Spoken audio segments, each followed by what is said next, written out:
Hello students, అందరికీ నమస్కారం అండి. నా పేరు సతీష్ పెండియాల.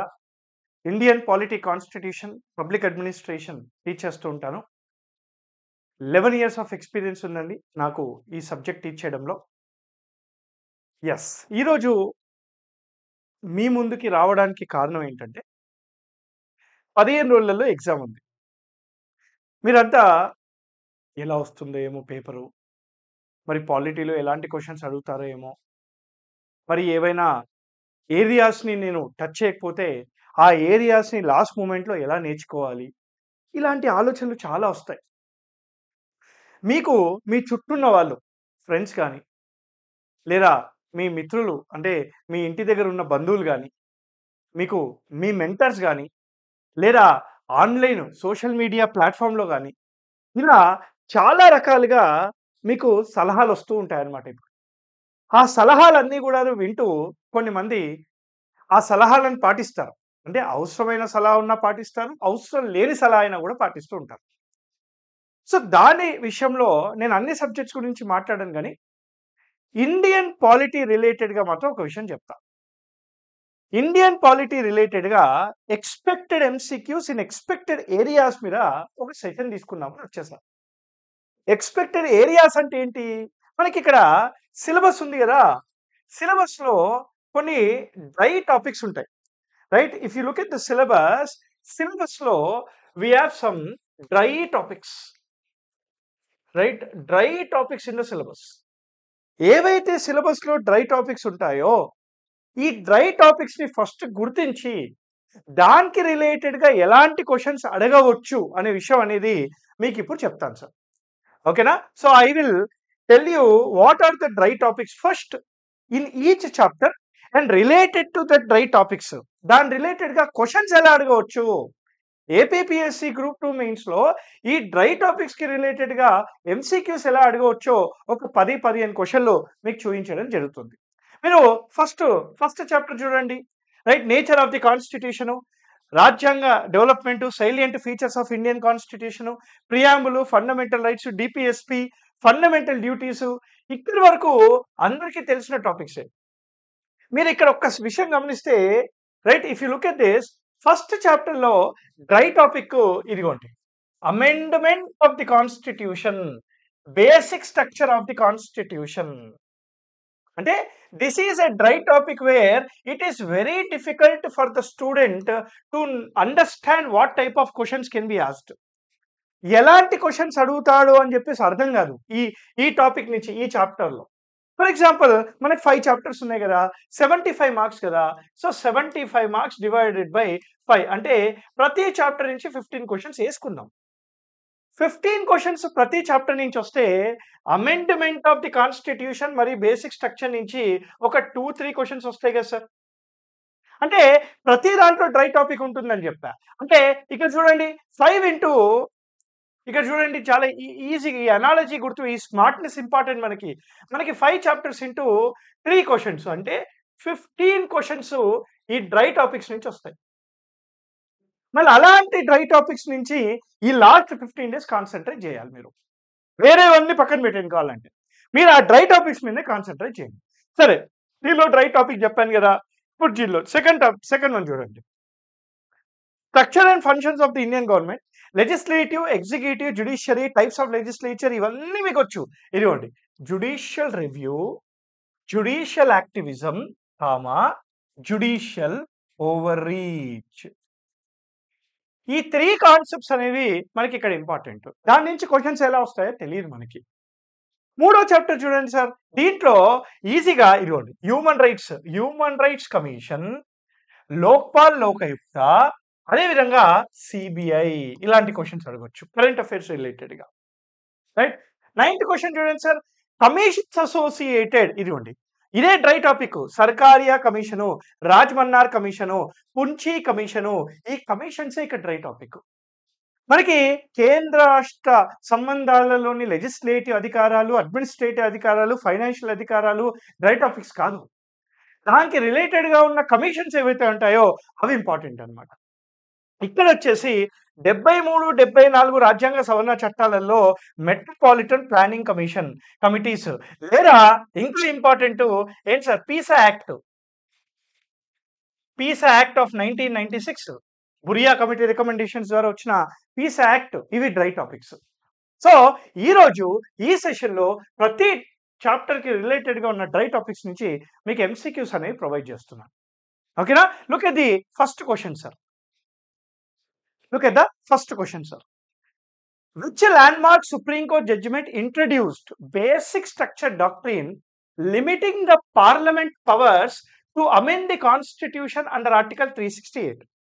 ఆర్టికల్ 368 ప్రకారంగా ఉన్న పార్లమెంట్కి రాజ్యాంగాన్ని సవరించే అధికారాలని తగ్గించిన సుప్రీంకోర్టు కేసు ఏది? ఎలా తగ్గించారు? మూలికమైన అంశాల జాబితా సూత్రాన్ని తీసుకొచ్చి తగ్గించడం జరిగింది. అంటే బేసిక్ స్ట్రక్చర్ డాక్ట్రిన్ని తీసుకొని రావడం వల్ల పార్లమెంట్ యొక్క అధికారాలను తగ్గించారు. సో పార్లమెంట్ అధికారాలను తగ్గించడం ఏ ఏ ఏ కేసు ద్వారా అండి? Supreme court judgement introduced basic structure doctrine. Simple question కదా. Kesavananda Bharati versus state of Kerala 1973. మనకి బేసిక్ స్ట్రక్చర్ డాక్ట్రిన్ ఆరిజిన్ చూసుకుందాం. బేసిక్ స్ట్రక్చర్ డాక్ట్రిన్ ఆరిజిన్లో మనకు ముఖ్యంగా 4 సుప్రీంకోర్టు కేసులు చాలా ఇంపార్టెంట్. ఏంటి సార్ అది? First one Shankari Prasad case. రెండోది సజ్జన్ సింగ్ కేసు. మూడోది గోలక్నాథ్ కేసు.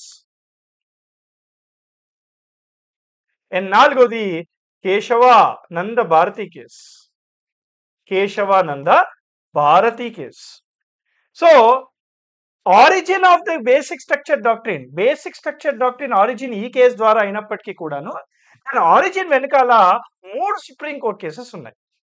మరి బేసిక్ స్ట్రక్చర్ డాక్ట్రిన్ ఎలా ఏ కేసెస్ ద్వారా ఎవాల్వ్ అయ్యింది అని అంటే 1973 తర్వాత ఉన్న కేసెస్ అనేవి మనం చెప్పుకోవాలి. అంటే ఏ సుప్రీంకోర్టు కేసులో ఏ విషయాన్ని బేసిక్ స్ట్రక్చర్ డాక్ట్రిన్లో పెట్టారు. Berubari versus state of Karnataka case ఉందనుకోండి, సెక్యులరిజంని పెట్టారు. ఇందిరాగాంధీ వర్సెస్ రాజ్నారాయణ కేసు ఉందనుకోండి సార్, డెమోక్రసీ లేదా ఈ ఇండిపెండెంట్ జ్యుడిషియరీ అనే విషయాన్ని పెట్టారు. Chandra Kumar versus union of India case ఉందనుకోండి సార్, ఇండిపెండెంట్ జ్యుడిషియరీ మరియు separation of judiciary from executive ని తీసుకొచ్చి బేసిక్ స్ట్రక్చర్ లో పెట్టారు. ఇలా అనేకమైన సుప్రీంకోర్టు కేసెస్లో బేసిక్ స్ట్రక్చర్ డాక్ట్రిన్లో రాజ్యాంగానికి సంబంధించిన చాలా విషయాలని పొందుపరచడం జరిగింది. కానీ ఇక్కడ కేసు ఏంటి? ఇక్కడ క్వశ్చన్ ఏంటి? అసలు ఏ కేసులో బేసిక్ స్ట్రక్చర్ డాక్ట్రిన్ వచ్చింది? Kesavananda Bharati versus state of Kerala కేసులో. దానికంటే ముందు ఈ 3 కేసులు మనకి చాలా ఇంపార్టెంట్ సార్. శంకరీ ప్రసాద్ కానీ సజ్జన్ సింగ్ కానీ ఇవి రెండు కూడాను పార్లమెంట్ వైపు మాట్లాడితే గోలక్నాథ్ కేసు కంప్లీట్ గా జ్యుడిషియరీ వైపు మాట్లాడితే, right sir, Kesavananda Bharati case parliament మరియు జ్యుడిషియరీ అధికారాలని బ్యాలెన్స్ చేసింది. అదేలా సార్? శంకరీ ప్రసాద్ లో సజ్జన్ సింగ్ కేసులో పార్లమెంట్ కు రాజ్యాంగాన్ని సవరించే అధికారం ఉందని చెప్పింది. న్యాయ వ్యవస్థ అసలు పుట్టించుకోవద్దు అని చెప్పడం జరిగింది. కానీ అదే గోలక్నాథ్ కేసులో ప్రాథమిక హక్కులు అనేవి చాలా basic rights to the people, దాన్ని సవరించే అధికారం పార్లమెంట్కి లేదని చెప్పి, పార్లమెంటుకు అసలు ప్రాథమిక హక్కులకి సవరించే అధికారమే లేదని చెప్పి మన ప్రాథమిక హక్కులను కాపాడిన గోలక్నాథ్ కేసు. మరి నాలుగోది కేశవానంద భారతి కేసు ఏం చెప్పింది? ఆర్టికల్ 368 ద్వారా పార్లమెంటుకు రాజ్యాంగాన్ని సవరించే అధికారం ఉంది అని చెప్తూనే, కానీ రాజ్యాంగంలోని మూలికమైన అంశాలు ఏవైతే ఉంటాయో దాన్ని టచ్ చేయకూడదు అని చెప్పి రెండింటిని బ్యాలెన్స్ చేసిన కేసే Kesavananda Bharati case. Understood sir? So ఇంకో క్వశ్చన్ చూద్దాం. According to Article 368, which of the following types of constitutional amendments require ratification by at least half of the state legislatures అని అడిగారు. ఇక్కడ మనకి రాజ్యాంగాన్ని సవరించే కాన్స్టిట్యూషనల్ అమెండ్మెంట్ అనేది 2 రకాలుగా ఉంటుంది. The first one is rigid way, రెండోది flexible way. The first one is rigid way, రెండోది ఫ్లెక్సిబుల్ వే. అంటే ఆర్టికల్ 368 ప్రకారంగా రాజ్యాంగాన్ని 2 రకాలుగా సవరించవచ్చు. What is the meaning of rigid? Right, any constitutional amendment which is affecting federation. కేంద్ర రాష్ట్ర సంబంధాలని భంగం కలిగించేలా ఉన్న రాజ్యాంగ సవరణ చట్టాలని రిజిడ్ కాన్స్టిట్యూషన్ ద్వారా అమెండ్ చేయాలి. Right, any constitutional amendment which is not effecting federation. అంటే కేంద్ర రాష్ట్ర సంబంధాలతో సంబంధం లేని విషయాలు ఈ ఫ్లెక్సిబుల్ వేగా చేయాలి. అసలు ఎలా చేస్తారు చెప్తాను. ఒక ఎగ్జాంపుల్ తీసుకుంటాం.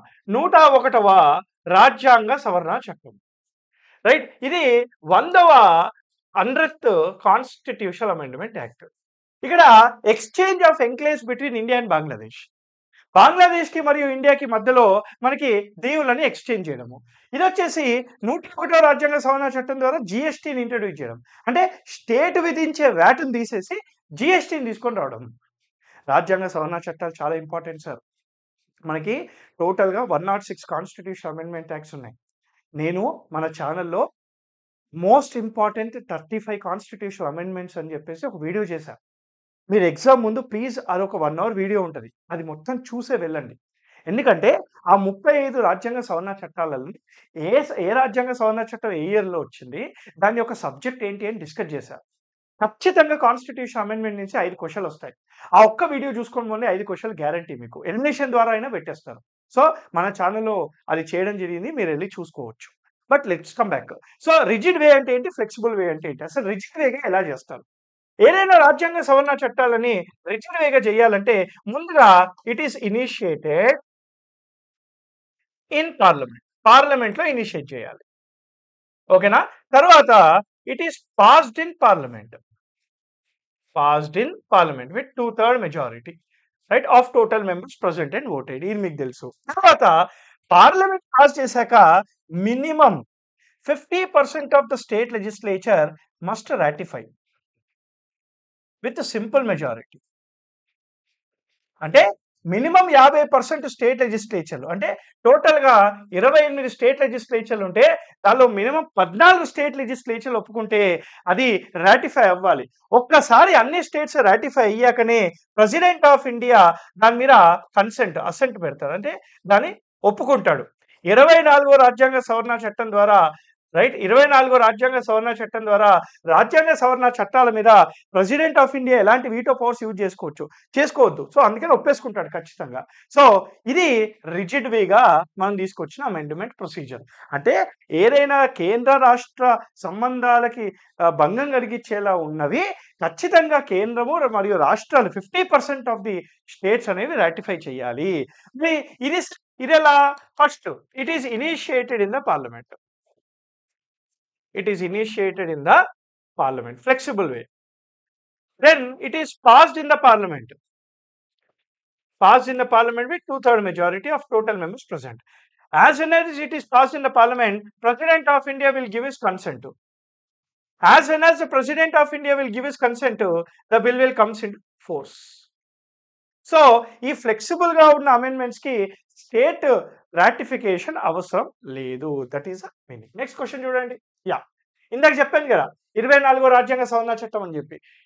24వ రాజ్యాంగ సవరణ చట్టం 1971 was enacted in response to the Supreme Court judgment that ruled that Parliament could not amend the fundamental rights under Article 368. First question discuss చేసేటప్పుడు చెప్పారు, ఏ సుప్రీంకోర్టు కేసులో సుప్రీంకోర్టు ఏం చెప్పింది, అసలు రాజ్యాంగాన్ని సవరించే అధికారం అనేది లేదు, అంటే ఫండమెంటల్ రైట్స్ సవరించే అధికారమే లేదు అని చెప్పి ఏ సుప్రీంకోర్టు కేసులో చెప్పింది? గోలఖనాథ్ వర్సెస్ రైట్ మనకి స్టేట్ ఆఫ్ పంజాబ్ 1967 కేసులో చెప్పడం జరిగింది.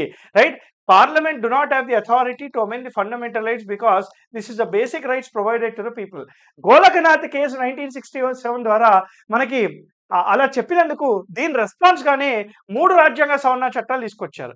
25, 24, 29వ రాజ్యాంగ సవరణ చట్టాలు. ఈ 3 కూడా in response to the Golaknath case మనకి తీసుకొని రావడం జరిగింది. ఇది గుర్తుపెట్టుకోండి ఎగ్జామ్ కి.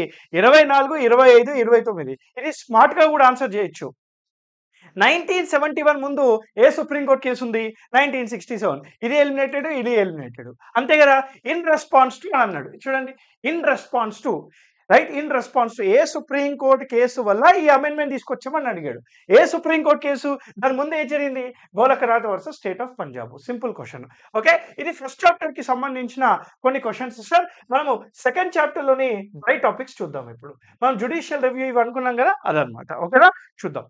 అసలు ఫస్ట్ ఆఫ్ ఆల్ మీ అందరికి సింపుల్ గా చెప్తా, జుడిషియల్ రివ్యూకి, జుడిషియల్ యాక్టివిజంకి, జుడిషియల్ ఓవర్ రీచ్ కి డిఫరెన్స్ ఏంటి?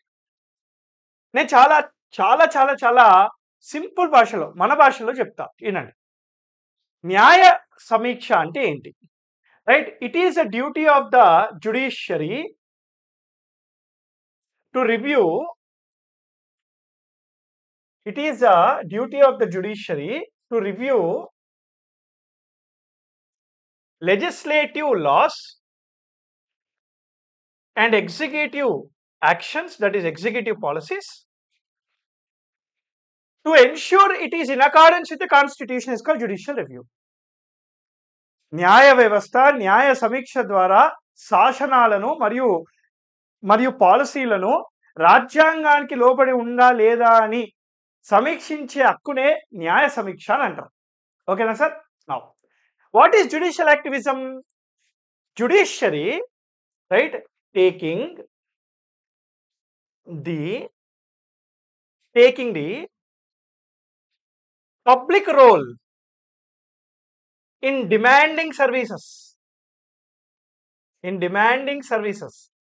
is called judicial activism. అంటే న్యాయ వ్యవస్థ ప్రజల కోసము శాసనసభ ద్వారా లేదా ప్రభుత్వాన్ని హెచ్చరిస్తూ ఇది ప్రజలందరికీ చెయ్యండి అని చెప్తే దాన్ని జ్యుడిషియల్ యాక్టివిజం అంటారు. ఫర్ ఎగ్జాంపుల్, కోవిడ్ టైంలో ఆక్సిజన్ సిలిండర్లు లేవు.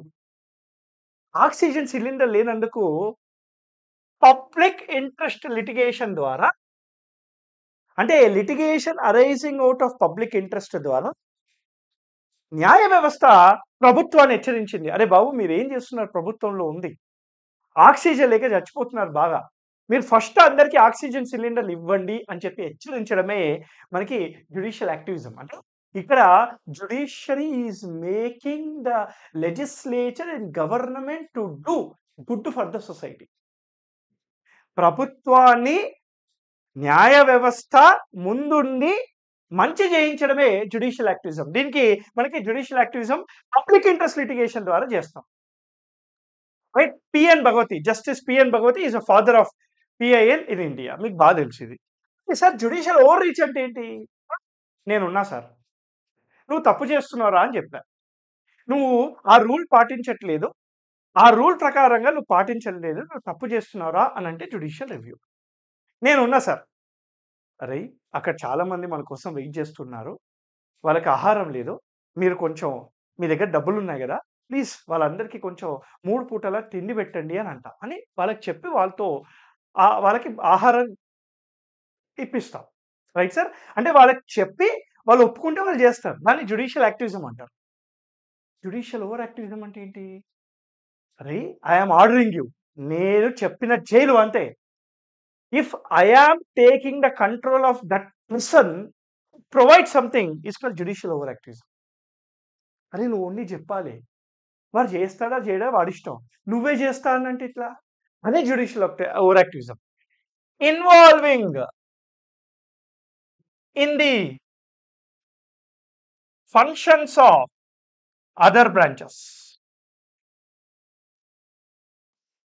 2G లైసెన్సెస్ క్యాన్సిల్ చేయండి, ఇంకా ట్యాంక్ బండ్లో విగ్రహాలను వేయకూడదు అంటే అది మంచిదే, కానీ అది చేయాల్సిన ప్రభుత్వం నువ్వు కాదు, నువ్వు ప్రజాప్రతినిధివి కాదు కదా, నువ్వు ప్రజల ద్వారా ఎన్నుకొని వచ్చిన వ్యక్తి కాదు కదా. ప్రజలకి ఏం కావాలో ప్రజల ద్వారా వచ్చిన వ్యక్తులకు తెలుస్తుంది. So judicial over activism or overreach is a threat to separation of powers theory. So దీనికి రిలేటెడ్ గానే ఇప్పుడు ఈ questions. Which of the following is an example of judicial overreach where, ఇదేనా ఇంకో వచ్చా, యా ఇది.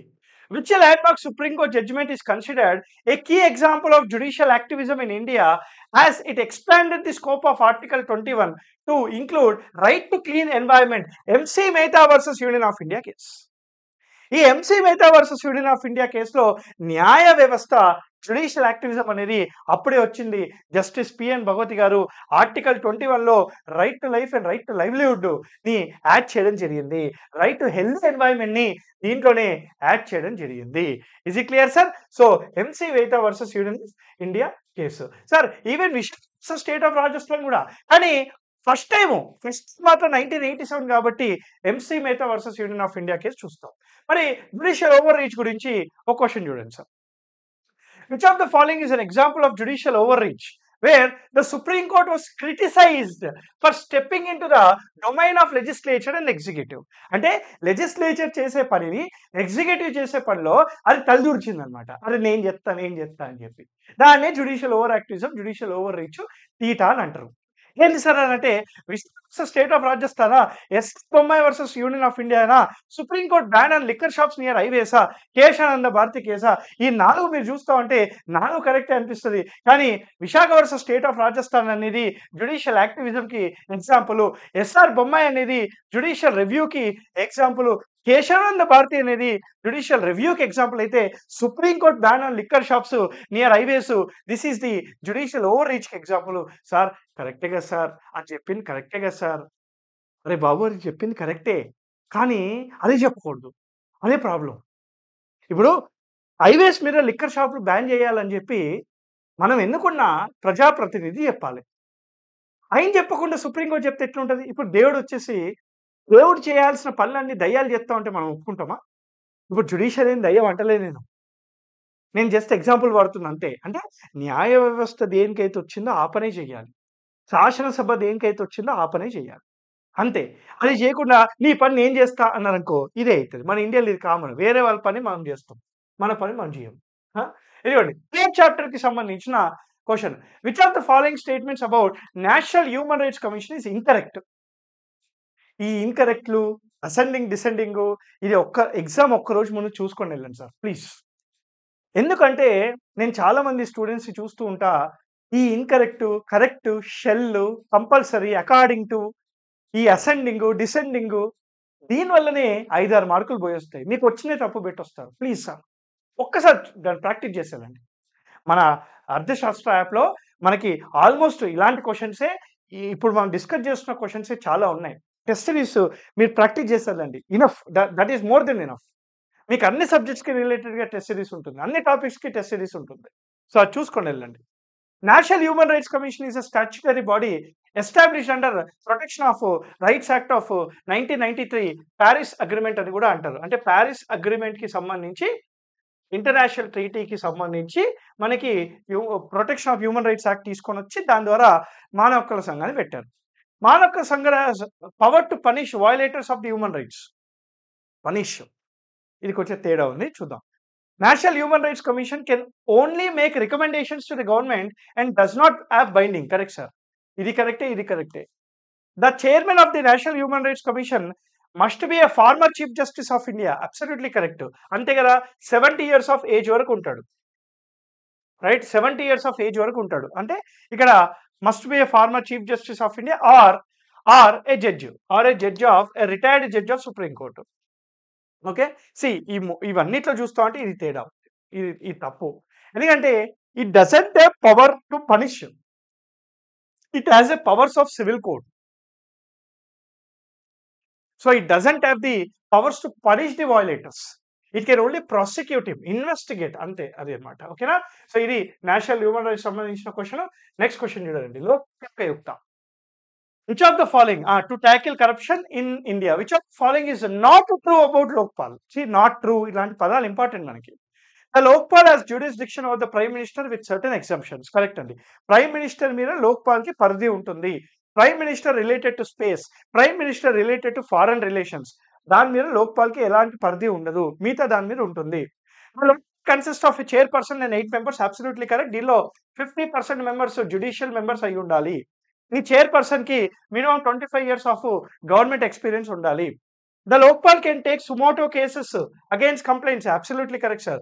The Lokpal can directly remove the correct officials. లేదు sir, Lokpal doesn't have the authority to remove the correct officials. It can only investigate. It can take the help of the CBI also. It can take the help of CBI also. ఇట్లాంటి questions చాలా important అండి.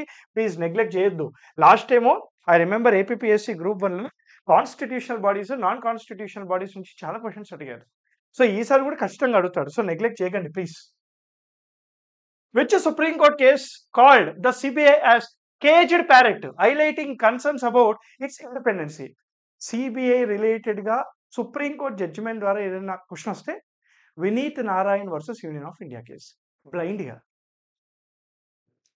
వెళ్ళిపోవాలి. సిబిఐకి రిలేటెడ్గా ఏదైనా question వచ్చి case అడిగితే Vineet Narain versus union of India case. There is no other way, there is no doubt. So ఇది గుర్తుపెట్టుకోండి సార్, ఓకేనా? So next one. Which of the following statements about Sarkaria Commission is correct?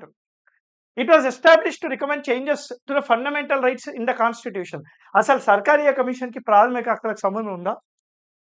It recommended that Article 356 should be used only as a last resort. Correct and ఇది. It was set up to examine financial relations between central and states only anta kaadu. It led to the formation of Interstate Council in 1963 కాదండి.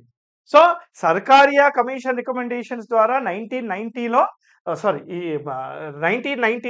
మనకి interstate council తీసుకొని వచ్చారు. This is the only reason అనైతే కాదు sir. So it recommended article 356 should be used in only last resort, ఇది చెప్పడం జరిగింది. So B is the correct answer, taking all 4 options into correct.